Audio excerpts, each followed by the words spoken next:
Good morning, guys. So, because of lack of Wi-Fi here in the forest, it was impossible to do the live video. So that's why I'm recording. We are in a beautiful forest. I'll tell you in a second. It's just under Ben Macdui, and it's the Cairngorms National Forest. It's just north of Edinburgh. So, in a nutshell, this week was a nightmare for us, mainly because we almost got screwed by one of my clients, and that's not really good. So, as you know, we work online, mostly video editor, 2D animation, and Mel do online writing, and so I got these. That's why our vlog it's not full of thanks to our Patreon, and we're not trying to monetize YouTube. We do work. And one of my clients that I got, a new client that I got from Upwork, that is one of the websites where I usually go to find new jobs.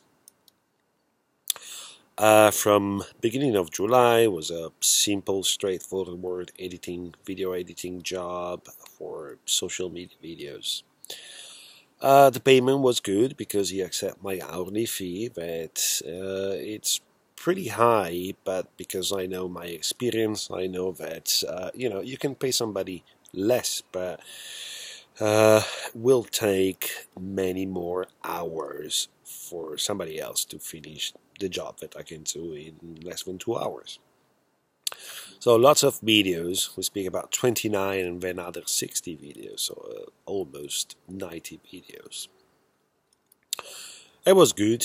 I like this kind of long-term job. So I start the job, I have to do the intro, the outro, and then start to create a sort of template for the videos.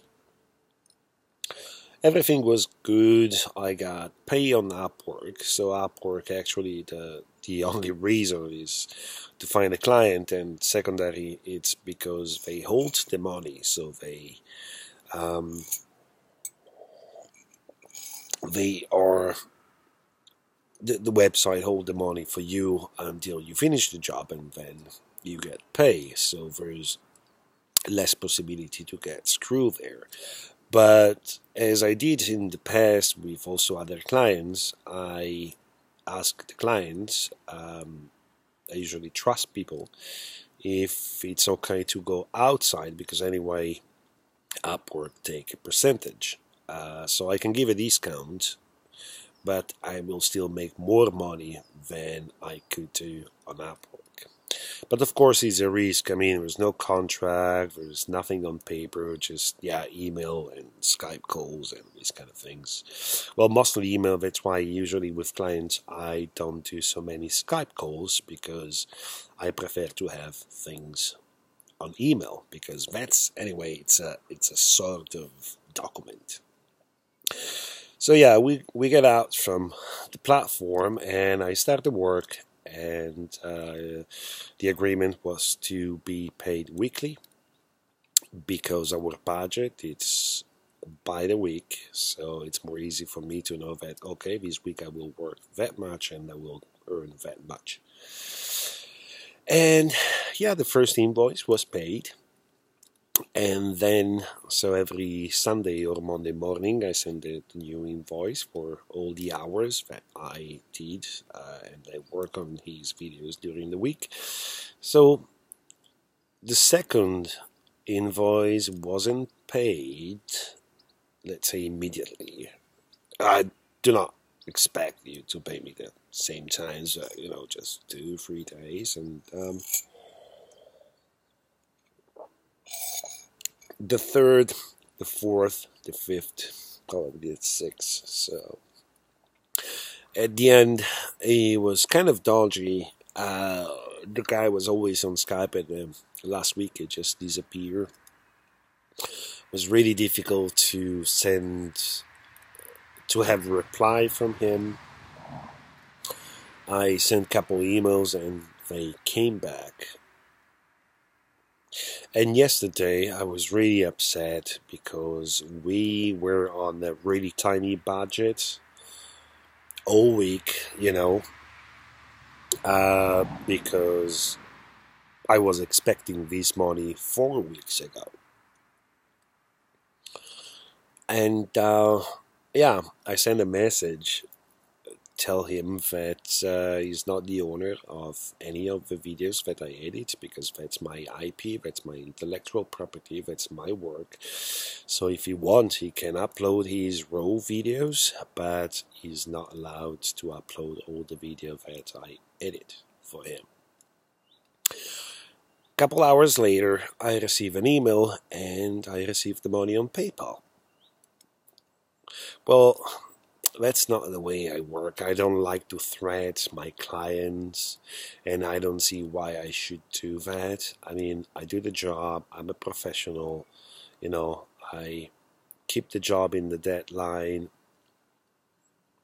I'm online, so every time the client needs me, I'm there and I reply to emails. I really don't like to be forced to threat my clients to get pay. I don't think it's good. I mean, I shouldn't be like that. And it's not always like that. I mean, I have clients that most of the time they even pay me in advance. So depends on the trust that you can build with your clients. I'm always, trust people.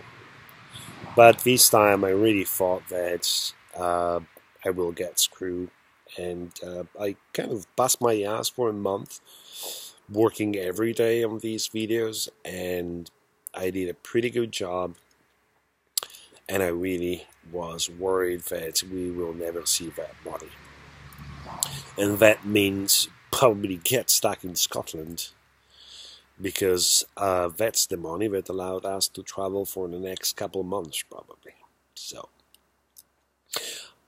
So I did 29 videos. The guy still have 60 videos that he will record, and I don't know. At this point, I don't know if I want to do it. I will wait him to reply and to tell me something, but at this point I will just step back, and I'm not so keen to do a job and then threat him just to get paid for the job I did and the hours I spent on these videos. So, well, that's one thing. The other thing, we got some amazing stuff from a charity shop. I got 2 new lenses. In total, I paid £30. These are old lenses for old film camera, but they're pretty good. I'm so happy about that. And Melchi got a new pair of shoes, some kickers, really amazing shoes. They bring me to my childhood. Brand new for £20. That's great. So check out charity shop in UK. They have pretty good deals.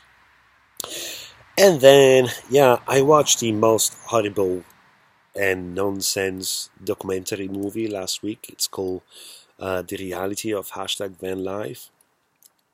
So this young fellow, I don't even know if he lives in a van or he pretends to live in a van. He's 22 years old, and I follow him and I subscribe to his channel. He got some van tours, and yeah, it seems interesting. And then he got out. It was really full on himself, because the trailer and some videos before the main documentary were like, well, this will be the new Netflix documentary movie for the year, blah, blah, blah. Well, I mean, before to do a statement like that, just be sure that you can actually do a documentary, that you can tell a story, because actually you can't. It was a mocking parody of #Vanlife. It has nothing to do of living in a van. I mean, that's just a and on how to become Instagram famous. It seems like, and probably that's new generation, the frustration of not getting too many likes, too many followers. And it seems to me that this guy, it just did this documentary just to get there to the people that was kind of mocking. It was really stupid. I mean, there is no storytelling, absolutely no storytelling. It was most part of the movie was focused on him try to get Instagram famous, um, and it wasn't about living in a van. I mean, that's the whole point. Um, and didn't give any useful things. I mean, it was just a waste of time. The good things sometimes, because when you go on YouTube, you see numbers. Oh wow, this guy 1 week at already 60,000 views. Uh, Take a look at the comment, because that gonna tell you if it's worth watching something or not. Well, by looking at the comments that he had, it doesn't worth it. Yeah, it was a waste of 45 minutes of my time. Uh, I don't know. Yeah, frustrated for people that just take the leadership on something that they don't even live in a van. They just pretend to live in a van, and they create something about living in a van that is not actually about living in a van. Well, that's it for this week. Sorry if the live didn't happen. I really usually like to chat. It's really dark here to chat with you guys, but the Wi-Fi is really poor here in the forest. So that's it for this week. Probably already next week we're gonna be around Edinburgh, somewhere there. We're gonna start our way south, and yeah, see you on the road. Bye, guys.